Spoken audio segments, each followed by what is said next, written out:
Muy buenas noches en la serie de reflexiones tras la resurrección de Jesucristo. En esta noche hablamos de una de mis historias favoritas. Se encuentra en el Evangelio de Lucas, en el capítulo 24, versos del 13 al 35. Nos relata Lucas que en la tardecita de la resurrección de nuestro Señor Jesucristo, habían dos discípulos, solo se menciona uno eventualmente en esta historia. Uno de ellos se llamaba Cleofas. Iban camino a una aldea llamada Emaús, y la aldea más o menos a 11 kilómetros, a 7 millas de Jerusalén. Y en ese caminar meditabundo, triste, amargados, confundidos, había sido crucificado el Señor y ya pasaron 3 días y ahora van pensativos y Jesucristo, en una forma maravillosa, se les une en el camino. La palabra, la escritura en el Antiguo Testamento decía: heriré al pastor y las ovejas se desparramarán. Y es algo así como la triste situación que estamos pasando en este momento con esta pandemia que ha atacado al mundo entero, y lamentablemente miles de nuestros hermanos coterráneos han fallecido y muchos miles más están siendo atacados por este virus de bacteria. Y demás estaría entrar en este tema. Estamos también tristes algunos, cabizbajos otros. Hay dificultad, inclusive hemos tenido que cesar de reunirnos en grupos, de hacer la eclesía o la reunión de los santos, y esto trae una serie de repercusiones, e inclusive hay críticas porque algunos arguyen que se están violando los derechos constitucionales a los grupos y demás, pero esto tiende a entrelazarse en esta experiencia de los discípulos, pues desparramados, confundidos, repito, y Jesucristo se les une. Mientras ellos discutían, dice la Escritura, entre sí. Y él pues se une a ellos y le dice: ¿y qué es lo que ustedes están hablando? ¿Qué sucede? Está Jesucristo, decimos, lloviendo sobre mojado. La situación es obvia y sin embargo él les dice: ¿y qué les pasa, muchachos? ¿Qué es esto que ustedes discuten? Y obviamente ellos rapiditos cejan y dicen, responden: y eres tú el único forastero que no sabes lo que ha ocurrido. Este es un evento trascendental, algo apoteósico. Nunca he visto un hombre que anduvo haciendo bien y sanando. Y ellos llegan a decir que él era un profeta y que era un hombre justo y de buenas obras. Y todas estas cosas que dijeron del Señor Jesucristo tiende, pienso yo, a crear una sombra, un cuestionamiento. Y Jesucristo comienza otra vez ya a hablarles y a revelarles y a decirles y a recontarles lo que por 3 años le estuvo diciendo, le estuvo enseñando, le estuvo manifestando, que era necesario que el Cristo viniese y que pasase por todas estas cosas. Y es difícil entender a veces cuando a nosotros se nos revela la palabra, cuando Cristo nos habla, cuando llegamos a vivir en la iglesia y nos llamamos cristianos, y hay momentos donde ni siquiera podemos definir lo que somos, ni siquiera podemos esbozar nuestra fe, ni podemos tener ese concepto de compromiso de muerte y de vida con nuestro Señor. Pero Jesucristo siempre tiene la intención de insistir en acercarse a nosotros, y aun cuando nosotros somos infieles, Él permanece fiel, porque la intención del Señor es pasar por alto el tiempo de nuestra ignorancia. Y Él quiere que todos volvamos al arrepentimiento, y con amor eterno nos ha amado y nos alberga y nos abraza y vuelve otra vez y una y otra vez repite y nos insiste en repetir los dichos de su boca. Y en esto Jesucristo ya ha hablado con ellos y pasa ya casi a las 6 de la tarde y hace, dice allí, como que iba más lejos. Y ellos pues lo toman, lo retienen, porque hay una tradición en Israel y en muchos lugares en el mundo que cuando el sol cae, ya el día cae en el ocaso de las 12 horas, de 6 de la mañana a 6 de la tarde, pues no es bueno dejar pasar al forastero, no es bueno dejar ir a nadie y caminar en el lúgubre y la oscuridad de la noche, porque afuera están los ladrones y afuera están los peligros, y hay que invitar al forastero a que se cubra, a que tenga un lugar a donde quedarse. Y lo invitan, lo forzan, quédate con nosotros. Y qué hermosa esa expresión. Y allí ellos lo invitan a comer, y en el momento en que el Señor Jesucristo decide partir el pan, ellos se dan cuenta que es el Maestro, y en una forma que no nos explica la Escritura, Él simplemente se desaparece de en medio de ellos.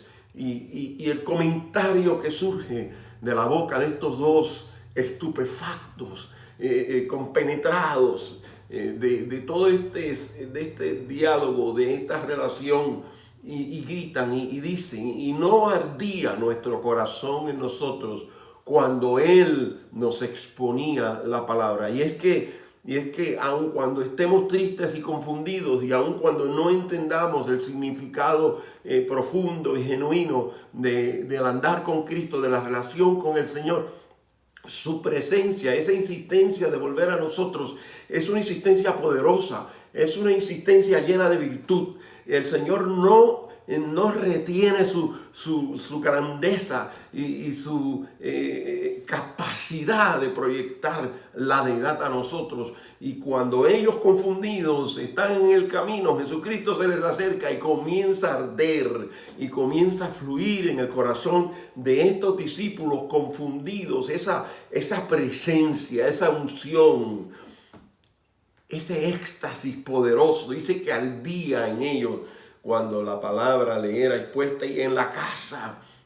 Y dice la Escritura que ellos miraron cuando Él partía el pan, y era una manera que Él los había acostumbrado por más de 3 años a comer con ellos, a estar juntos a la mesa y poder Él partir y dividir y darle a ellos de comer. Y esto es una experiencia sumamente importante.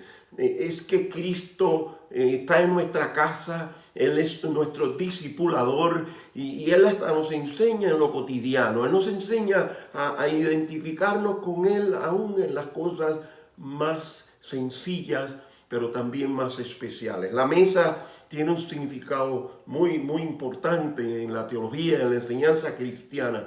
Es el lugar de congregarnos, es el lugar de hacer familia, es el lugar de interaccionar, es el lugar donde el padre de la familia, la madre de la familia parten el pan, y surgen los comentarios personales, y surgen las preguntas: ¿y cómo te fue en el día? ¿Y cómo las cosas te han ido? Y es algo que en nuestro tiempo siempre luchamos por preservar. Desgraciadamente algunos ya no comen, no gustan del pan unido, no hay la comunicación sincera, no hay a veces esa verdadera compenetración, sino que a veces los comentarios cuando nos reunimos son muy estereotipados, muy volubles, muy voluptuosos.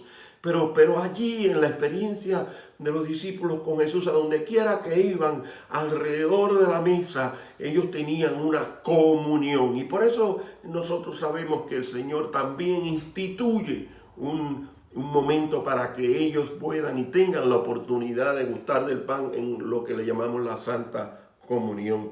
Cuán importante es que el pastor Jesús está relacionándose con sus ovejas, buscando a aquellos que están confundidos, aquellos que no entienden lo que está sucediendo. Él quiere poner en orden y Él quiere concatenar nuestras fuerzas y nuestra manera de pensar y acercarnos al pensamiento que Él quiere que tengamos.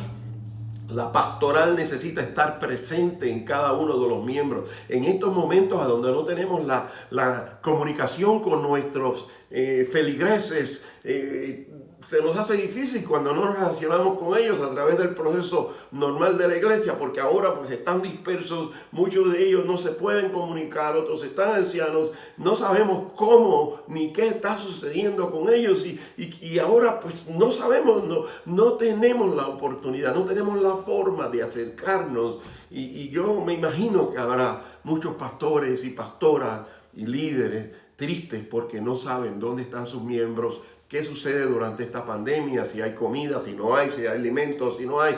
¿Cómo podemos saber para poderles dar la mano? Y somos bendecidos muchas veces cuando somos sorprendidos, aquellos que estamos en la iglesia y que estamos con el Señor y con los hermanos, somos sorprendidos cuando recibimos bendición y la cercanía de los hermanos en momentos como estos tan difíciles y tan separadores que existen en nuestra vida. Así que Jesucristo hace que ellos tengan la oportunidad de recibirle, de tenerle cerca. Y tras la resurrección, lo que enseña este episodio, en mi opinión, en parte, es que Jesucristo está interesado en reconstruir nuestra relación. Y Jesucristo está interesado en pasar por alto nuestra ignorancia y nuestra pobre interpretación del significado de su estancia, de su mesianidad. Él quiere seguir viniendo a nosotros y dándonos la oportunidad de que sepamos que Él es el Cristo, que Él es el Hijo del Dios viviente, que Él vino, que Él murió y que murió como decía la Escritura y resucitó como decía la Escritura y ascendió a los cielos como decía la Escritura y como prometió que el Espíritu Santo regresaría, así regresó y así está con nosotros. Y en esta noche, en este día, miles y millones de pastores y ministros y ministras y mujeres y hombres seguirán predicando por estas ondas y seguirán diciéndonos que Cristo estará presente en nuestra casa, aunque no nos podamos reunir en la iglesia, que Cristo y el poder de Dios estará con nosotros y habrá comunión. Y sabemos que así como nosotros estamos en el hogar acá,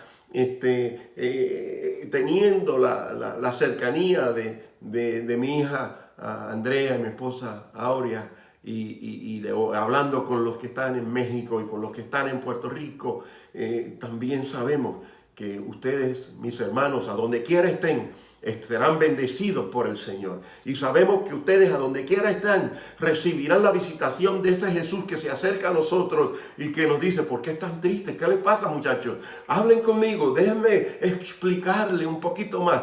Y hay veces que no hay conversación que valga, pero sí hay presencia de Dios. Y qué bueno es cuando alguien puede decir: wow, esa palabra me ardió en el corazón. Esa presencia, ese hermanamiento, ese hermanarse de Jesús conmigo me hizo sentir los pelos de punta. Estoy contenta y contento porque siento la proximidad del Cristo en el hermano que me visitó, en la hermana que me visitó, en el hermano que ora conmigo, en el que me busca y en el que se acerca a mí. Y por qué no, yo también acercarme a aquellos que hoy, en este momento histórico sin parangón, en nuestra historia, en Estados Unidos y en el mundo, necesitamos tanto la cercanía del ser humano porque estamos muy acostumbrados a cada uno de ustedes. Y sin ustedes, sin la iglesia y sin la comunión de los santos, se nos hace como una eternidad en la soledad. Es mi deseo que el Señor te bendiga, que el Señor te guarde y que sepas que no estás solo. Dios te guarde.